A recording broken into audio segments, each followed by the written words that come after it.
What is up, everyone? Welcome back to another episode of the Babbles Nonsense podcast. So today we are talking about the infamous ghosting and ignoring that we probably all have experienced at one point or another, whether that be in your social life, your relationships, dating, professional life, whatever it may be. We have probably all at some point been ghosted and or ignored. So if you're interested in this topic, then stick around. I may or may not have some interesting thoughts on this. We shall see once we dive into it. So let's get started.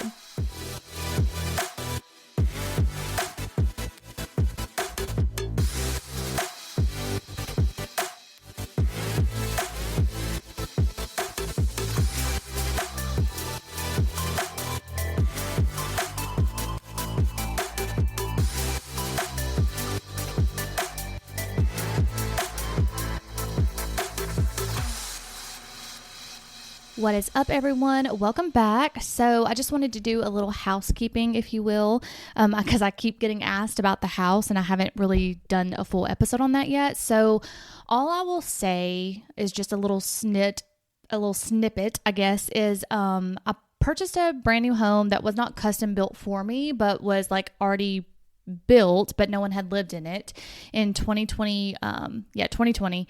And shortly thereafter, like 6 months to 7 months later, after purchasing the home, maybe 8 months, unsure, approximately 6 to 9 months, I noticed like some hardwood was delaminating in the dining room and the living room area. And actually, my realtor who helped me purchase the home came over to do a podcast that we actually never released because we were talking about the real estate market during COVID and how crazy it was. She had come over to do the podcast and I was like, hey, let me show you what's going on with my floors over here. Have you ever seen something like this? Which she had not. So she told me to submit that under my 1-year warranty. So I did under her advice. And the builder at the time, sent the flooring people out to replace some of the planks that had turned like gray because I have like dark hardwood. And the flooring people came out to replace them. And then it happened again. And then they came back to replace it again. And they were like, hey, we're not going to keep replacing this flooring if you can't find the cause of what's causing it, because it's not the flooring just turning a color. There's water and moisture coming in, which is causing the flooring to change colors because there's moisture getting in the house. So this was my first home. I didn't really know the ins and outs of what I could or couldn't do at the time. And lo and behold, like the builder told me it was one thing and it wasn't, which I didn't know I could get outside sources in to also check, but there wasn't really an investigation to figure out where the water and the moisture was coming in from. So they had convinced me it was, one thing when come to find out years later, it was not that, because the water and moisture returned, which I found last year. And, I reached out to the builder again because I had asked them when they thought they had fixed it back in 2021, if this should come back, what would happen? And that's when they told me that, don't worry, it would be taken care of. Well, I reached back out to the builder and told them it was back, but unfortunately they had a new warranty manager. So I had to, explain the situation again. And I was told that this was not a warranty issue, even though I still had the emails from the prior warranty manager. And then it was like several months of like trying to investigate, trying to get it to figure out the problem. And I had hired my own people, like mold mitigation specialist. I had to hire contractors, a structural engineer to come out and try to figure out what was going on. And turned out that there was a lot of structural defects, some code violations. The builder was aware. The builder did not think that they needed to do what the structural engineer recommended to fix the house. And they weren't willing to fix the structural defects at the time in an email that I had received. So I didn't have really any other choice other than to seek legal counsel, which I did. And so now I have a lawyer, so I can't really talk about the ins and outs of everything, but I am unfortunately having to go through that process currently. And once there is a resolution, once we figure out what's going on, once I'm given the okay to talk about it more in detail, I'll do it then. But just to give everyone kind of a brief synopsis, because I do keep getting asked, like, I have not forgotten, trust me. This is like a huge thing in my life. But getting on with the topic of today's episode. Oh, one more thing. If you're local to Huntsville, Madison area, highly recommend the, is it the Lanier? maybe it's, I don't know if I'm saying this right. Y'all know I pronounce everything wrong, but the Lanier house, it's like a tea house. If you're into tea, it's a really awesome thing to do. Oh, great. So Siri is like talking to me. Sorry about that. So we had, my friend's baby sprinkle there, and it was just beautiful. Had a good time. The food was delicious. They have gluten-free and vegetarian options. And then of course all the tea was absolutely phenomenal. And it was just fun catching up with the girls, but wanted to catch y'all up on that. But going back to the topic of ghosting and ignoring. So I'm not an expert. I wanted to do this with me and you, but she's super busy, which I'm super happy for her because that just means her business is taking off, which her business is always doing great, but it's just very busy right now. But I just wanted to talk about ghosting, being ignored, being left on red, however you want to say it. I feel like we've all kind of experienced that. And whether we've all sent a message or watched those 3 little dots pop up and then they disappear and then we never hear back, I feel like we've all been there, and it's honestly confusing. It can be painful depending on who it is that's doing it. And it can also mess with your head because you're questioning yourself like, I thought they liked me. Should I be embarrassed? All those feelings, right? So today we're going to try to break down why people ghost and what it does to us emotionally and how we can take our power back. Because I know me and you's always preaching about, we give our power away when we allow people to get into our heads like this. So let's just get on into it. Okay. So let's just start with the definition. What is ghosting? So ghosting to me, my personal experience, and maybe this is because it's a childhood trauma, which we're going to get into as well. But like ghosting to me is just simply ignoring, right? So, but the actual definition is like ghosting is when someone suddenly cuts off all communication without warning or explanation. No text, no call, no, hey, this isn't working, just poof, gone. So we mostly think about ghosting in the dating world. And if it's not in dating, we call it ignoring, right? So like if it's a parent, if it's a friend, we don't say, well, my friend ghosted me. We're like, no, they just straight up ignored me. But then I guess ghosting is different than ignoring because sometimes people can ignore your text message and then talk to you 2 days later. And that's not necessarily ghosting, because ghosting would be they don't come back. So I guess now that I'm thinking about it, it's not exactly the same thing. But in all actuality, ghosting is still ignoring. We will just call ignoring ghosting's distant cousin. That's what we will do because essentially they're the same thing, in my opinion. But there's a common thread and theme with both ignoring and ghosting because it just leaves you hanging and wondering what the hell happened. And again, this maybe for me it is coming more from a dating perspective. Not that too many people actually have ghosted me, but I constantly have issues with just being ignored in general. So that's why I wanted to address it on the podcast because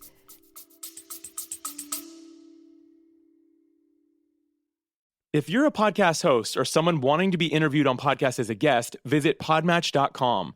Podmatch automatically connects ideal podcast guests and hosts together for interviews. We always say it works just like a dating app, but instead of connecting you for dates, it connects you for podcast interviews. Podmatch has connected over 85,000 guests and hosts together for interviews that listeners love, all while saving you countless hours of administrative work through built-in automations. If you're ready to level up your podcast interviews on either side of the mic, start today by visiting podmatch.com. When I talk to my girlfriends about it, it's just like, it's not that it's a man that's ignoring me because I get upset when anyone does it. I just think it's rude. I just think ignoring someone is rude. That's just my personal opinion. So for me, in my personal experience, being ignored is triggering, I think, like, through therapy sessions and whatnot, because my father, he didn't really have anything to do with us as children. And he, him and my mom left him when I was very young because he just wasn't a good provider. Honestly, he wasn't a good man. I hate to say that. He just wasn't. And so he would call us a lot, kind of the typical thing that you see on TV. Like he would call, say that he was going to show up, that he was going to pick us up, and then we would be the kids waiting by the window, and then he would never show up. So that was my earliest remembrance of just being ignored, and especially by someone who is such a strong figure in my life, a father figure. Now, granted, I had a wonderful stepdad who never ignored me, and he's always, well, we'll get to that. He never ignored me as a child. And I'm laughing because like now that I'm older, if I like call or something, sometimes he will just ignore my call and he'll like be like, I'm not talking to you. Cause he always, it's laughable because he's not really like, well, he is ignoring me, but he's doing it because typically when I'm calling, I really am just bugging him with questions like, hey, how do you do this? Or should I do that? So half the time he's like, I just don't want to talk to you right now. I totally get that. Totally would ignore myself as well. But just from a very early age, like was just ignored by someone who is supposed to be this important figure in my life. Fast forward to, growing up, and I've talked about this on previous podcasts where I had, a older sister that was constantly in trouble after my dad had passed away. And then my mom was constantly feeling the need to just give her attention, whether it be good attention or bad attention, because she just thought she wasn't doing enough as a parent, which in turn took more of her attention away from me. So I was ignored by my mother. I would come home with good grades. I would try to talk to her. And then it was like, Jonna, not right now. I need to focus on your sister. So it was just a constant battle of being ignored as a child by both parents. One intentionally, one not so intentionally. And so just growing up, I always was, I guess because that just triggered me, and that's my childhood quote unquote trauma. That growing up, like once we did get cell phones and once, I did have friends, you can ask any of my friends this, I just respond back fast if I have my phone. Like if I have my phone and I'm able to respond back, I will pick up my phone and respond back, because to me it takes like 30 seconds just to respond to someone, and I hate waiting. So it's more about me than it is about someone else. So then going into college, as I've mentioned, dating the first guy that, I fell in love with, my first love. And when we were back and forth in our situationship, and I don't know, I can't speak for him. We've never actually talked about this. Sometimes I felt like he was intentionally ignoring me because, I talked about my childhood, and I talked about my biggest hate in life was just when someone ignored me. And I'm not talking about when someone's busy. Like, I get people are busy. I'm talking about when someone's just flat out ignoring you and they could have answered and they don't. Like, for example, if you text someone and they don't respond back, but then they get on social media and make a post, and then you're like, hey, like, did you see my message or whatever? And they're like, oh yeah, I was so busy, or I was just so busy. And I'm like, oh, okay. You were so busy that you posted on social media, but you couldn't respond back. That is the stuff I'm talking about. I'm not talking about when people are busy and they're out doing something, or they see the text, they forget to respond. I'm not talking about that. I've been guilty of that. I've done that. I'm just talking about when someone flat out sees your text or call and just flat out ignores it. Or when we're talking about ignoring right now, the distant cousin of ghosting, just because I have to give my backstory of why it just affects me so much. And so talked about my mom, talked about my dad, talked about my sister. And then first relationship I get in, like I said, I can't say that he was doing it on purpose or intentionally, but it felt that way at times, that he would withdraw like communication to punish me because he knew it affected me so bad. And then, it just kind of snowballed from there until I got older and like realized I needed to heal this trigger. And so the couple guys, or a guy I dated 3 years ago, like that was when I was trying to figure out all this childhood trauma and go to therapy and whatnot. And there was like our first fight that we had gotten into, and I saw like he had ignored me or whatever. And for whatever reason, that just triggers me so bad. And it makes me want to reach out more, which I know is the direct opposite of what we need to do. And then I caught myself in the middle of it because of therapy, because that's what obviously therapy is to point out your behavior so that you can recognize them and start stopping them when you're doing it. And then from then on, it's gotten like better. I'm not saying I'm not triggered by being ignored or ghosted, because I probably always will be, but the response that I give is just very different. And that could be anybody. It's not just someone dating. I think we just think about dating when we talk about ghosting, because that's the most prevalent when it's in our society. I'm just talking about in general. Like, my friends can tell you it's the same with my friends, guys I'm dating, my parents, anybody that does it just irritates me beyond belief. So anyways, I'm giving a lot away about myself today, but it is what it is. So I looked up some stuff on ghosting and ignoring, and this is what some research has said and why ghosting or ignoring is so triggering. Because as humans, we crave closure. Our brains are literally wired to seek patterns and answers. So when someone disappears without explanation, our mind fills in the blanks, and it usually isn't kind. We start to wonder, was it me? Did I do something wrong? And we always kind of go inward for most people. Not all people. I've met some very confident people that don't do this, but then usually they're not bothered by someone ghosting them, because I think a lot of it does stem from confidence and self-esteem. And again, it all comes from triggers, just like I talked about my childhood trauma and trigger. But it's true. And I actually said this to someone one time when they didn't talk, like when we were arguing or whatever, and they didn't want to talk about it. Then I was like, you know what? Well, then don't get upset with me when my mind wants to fill in any of the blanks with this story that I've created, because you won't give me the version from your head. You know what I'm saying? So like, and that's one thing I don't understand. Like, if I know that no one loves confrontation, or maybe there are some people that do. I don't personally love confrontation. I don't personally like feeling ick or whatever. And I know some of my friends might disagree. They might be like, oh, we thought you liked confrontation. It's not that I like it. It's that I'm not afraid of confrontation. I'm not afraid to have differing of opinions than someone else, and to be able to talk about it collaboratively with someone. Well, I guess not collaboratively, but you know what I'm talking about. Like, talk about it with someone and coexist. And then if we can't come to some kind of mutual agreement, to agree to disagree, because at the end of the day, if you care about someone, you should want to resolve it, whether that be friends, platonic, romantic, parents, grandparents, any of that. But with all that said, usually the silence says more about them than it does about you, because if you're willing to have a hard conversation, that does speak volumes to your character if someone can't give you that hard conversation back. If someone does, like, if we are talking about dating, and I know sometimes when me and my friends talk, that's one of the reasons why, like, you don't want to put yourself out there. And I've heard this from people like that send me stories and stuff for the podcast. People don't want to put themselves out there because they are afraid of being ghosted, or because we do live in that time where it's just easy to delete the phone number, move on, delete all social media, and act like that person didn't exist. To me, that is cowardly. To me, that doesn't speak volumes to someone else's character. Because how hard is it, like, to just say, hey, I'm not feeling this? How hard is that to say? Or, hey, like, you're texting me too much, or something. Like, I know we don't want to hurt people's feelings, and I know there's a lot nicer ways to say it. We have ChatGPT, for heaven's sake, where we can literally get on there and say, how can I tell someone that I'm not interested in a nice way that doesn't hurt their feelings?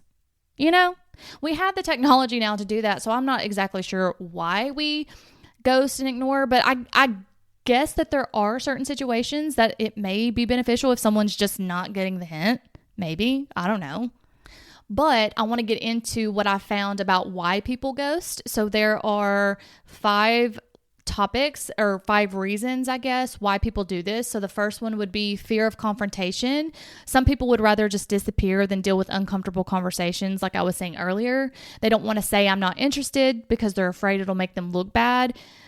Even though ghosting, in my opinion, is worse. The second one is emotional immaturity. Ghosting is a sign that someone doesn't have the tools or the courage to communicate like an adult.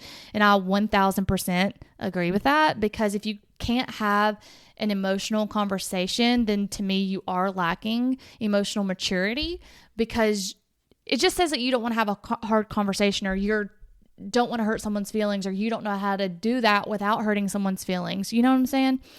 And then the third one is avoidance. Maybe they're overwhelmed dealing with something, or just avoidant by nature. But again, their inability to communicate isn't our burden to carry, because there are the avoidant type people. And typically this is, I think, when it happens the most, because most of the time the avoidance link up with the insecure attachment. Is it insecure attachment? There's another, let me look it up real quick.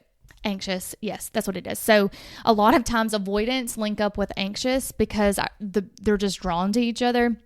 And so when the avoidant avoids, the anxious gets anxious, and then they try to, reach out more, which makes the avoid more. You see where I'm going with this? So sometimes it is just their character traits, but Again, we all can work on that.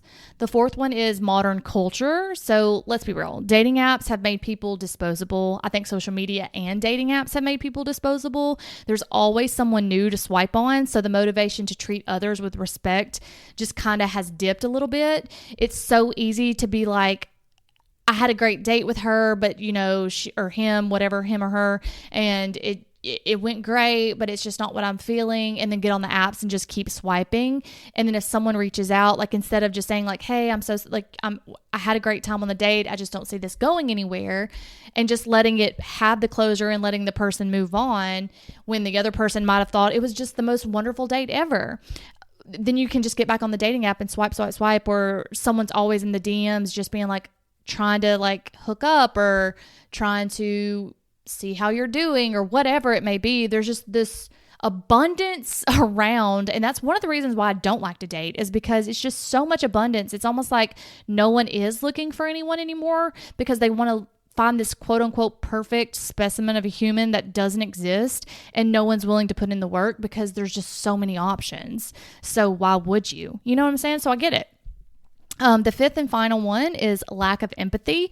Some folks just don't care. So if you are meeting up with the narcissistic people, selfish people, emotionally detached, emotionally immature, whatever the reason or the character flaw, they don't see the harm in disappearing because they're not thinking about you in that moment. When they're ghosting, they're focusing on their feelings and what's going on in their life, which I get to a certain extent. Like, we all kind of are self-centric at some point in our lives. We all kind of do focus on ourselves, or, parts in our lives, or try to make things relate in our lives so that we can connect and understand. So I get it to a certain extent. Again, I can understand something from someone else's perspective, but disagree with it.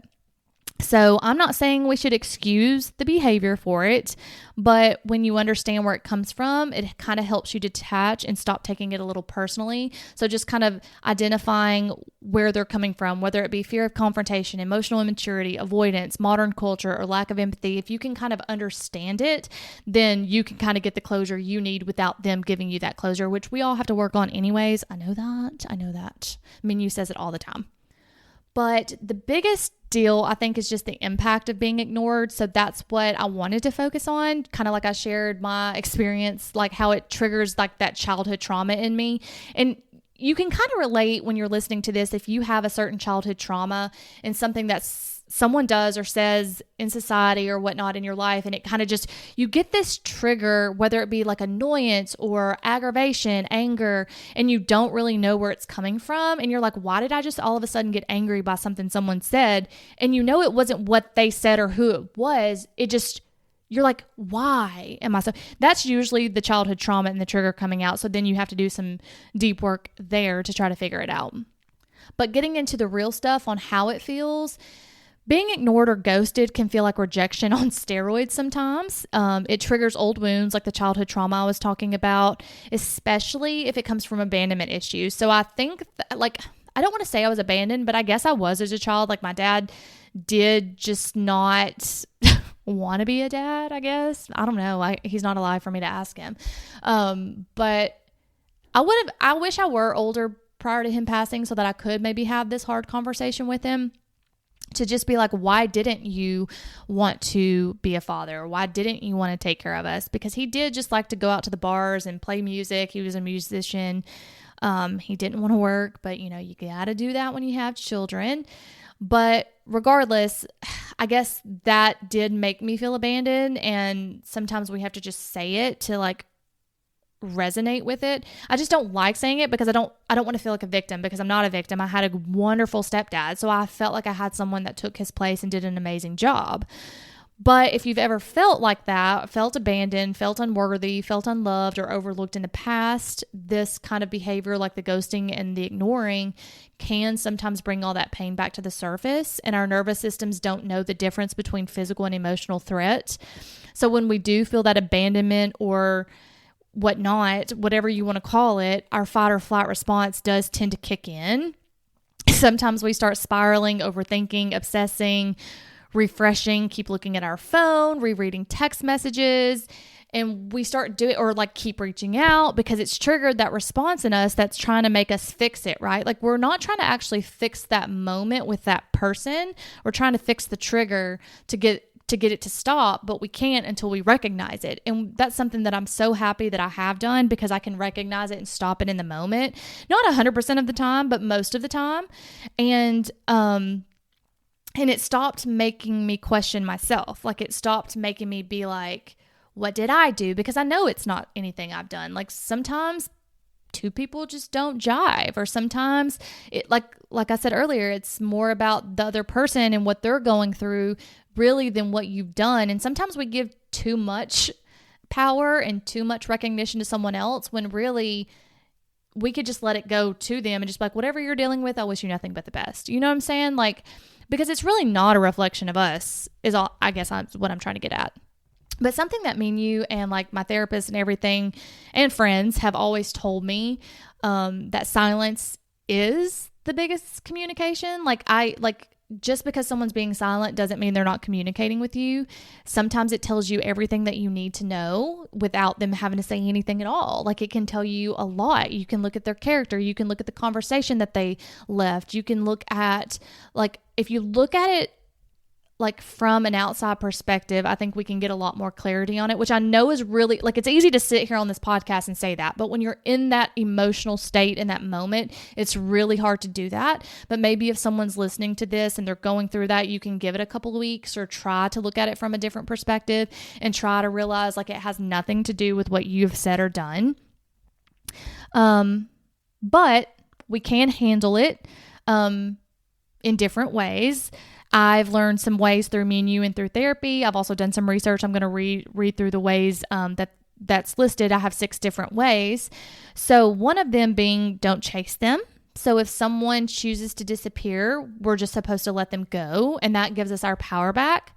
Like me and you always talks about. That's why I wish she was on this podcast.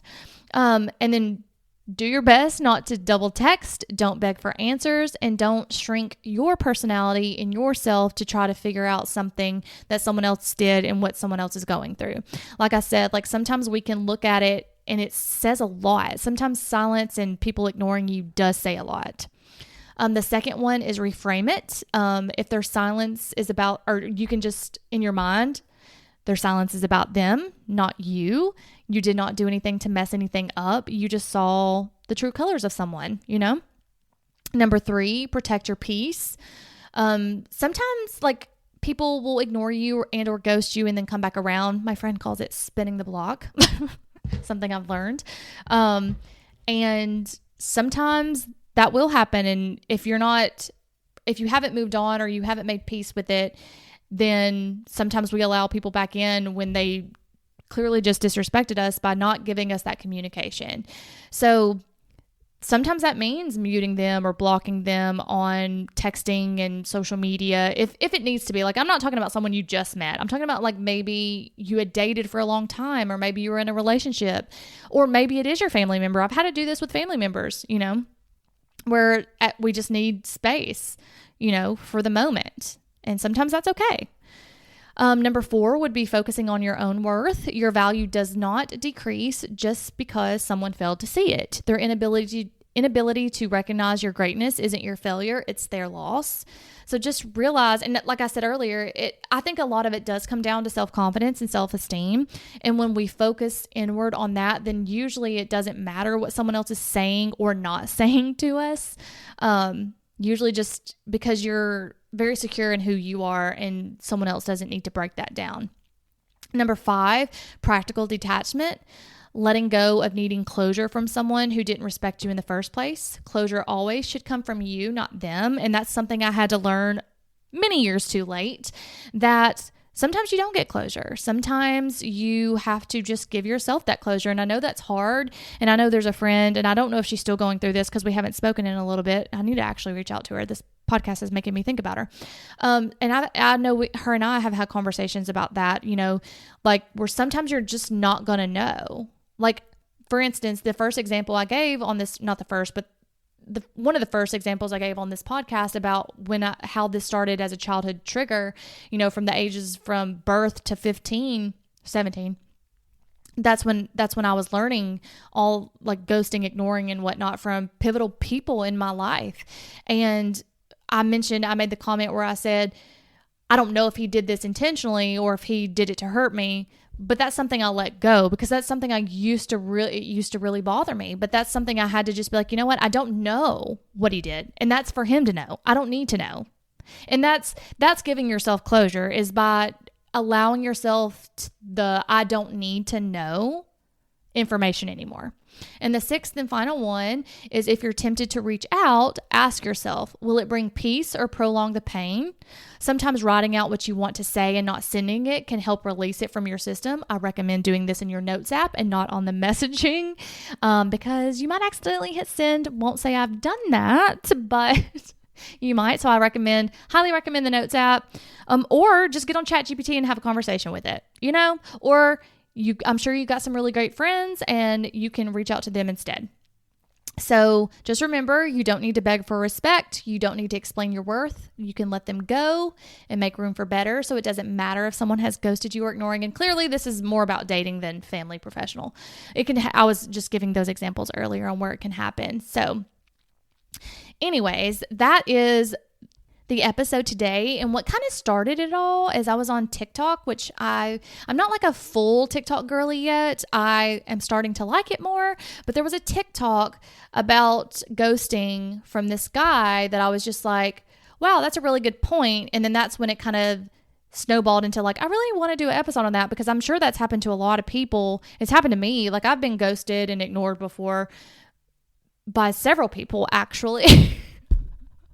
But, my own family, for heaven's sake. But it is what it is. And it's kind of comical now that I can talk about it on the podcast, because it clearly isn't bothering me or hurting me. It's just something I wanted to talk about. But I want to play this TikTok real quick. It's a little long, maybe 2 to 3 minutes. So if you want to stop the podcast now, then that's fine. If you want to listen to it, then would love for you to do that. So I'm going to play it now. Some of y'all ain't gonna like this, but ghosting the girl who did nothing to deserve it is emotional abuse. She was consistent, and you just disappeared. She checked on you on the regular, and one day you just up and decided to start ignoring her. You did everything you could to make that girl feel chosen, and then left her feeling like a fool, all because you was too afraid to communicate. But that's fake. Because if you knew she wasn't the one, you could have just said that. Instead, you wanted her to question her worth and keep that bridge unburned, so one day you might be able to come back across it once you and whoever it is you think you're replacing her with don't work out. Because ghosting ain't about protecting her feelings. It's just proof that you never cared about them to begin with. And the worst part about ghosting her like that wasn't making her lose you. It was making her lose the belief that the version of herself that she showed you, that she barely showed anybody else, was actually valued. You can say all you want how you just wanted to avoid conflict, but you left her to battle her own thoughts about what she may have done wrong when you knew good and well that she was innocent. Like, you didn't owe her commitment, bro, if the feelings weren't mutual. But leaving her in confusion like that, instead of having the basic decency to just say, hey, this ain't working out for me, it wasn't just immature. It was cruel. You're a coward for doing it. Some of y'all ain't gonna like it. So yeah, that's what kind of triggered this out. When I saw it pop up on my For You page, I was just like, I love when men will get on there and be vulnerable and just say things. And I'm like, it really does make you believe in chivalry again. Like, being like, okay, there are some men out there that still think this way. I'm not saying all men. And I mean, I know there's women that ghost too. I'm just saying, like, when it is dating, and obviously it's coming from my perspective as the woman, then, and I'm just huge in communication. Like, I will talk about all my feelings until death, and sometimes I won't. There's certain things that I actually get like shy away from, but it really depends on how comfortable someone makes me. If you're my friend and I know you, then you're going to hear it all. You're going to hear everything. If I'm dating someone, it's going to take me a little while to open up, but once I do, you are going to hear everything. All my feelings, because I do believe in communication. I'm just huge in communication. And again, like I said, it goes back to my childhood trauma, because there wasn't a lot of communication, and that's what I really wanted. So that's what I do now. Anyways, I'm going to end it right there. I hope y'all enjoyed this episode. And until next time, bye.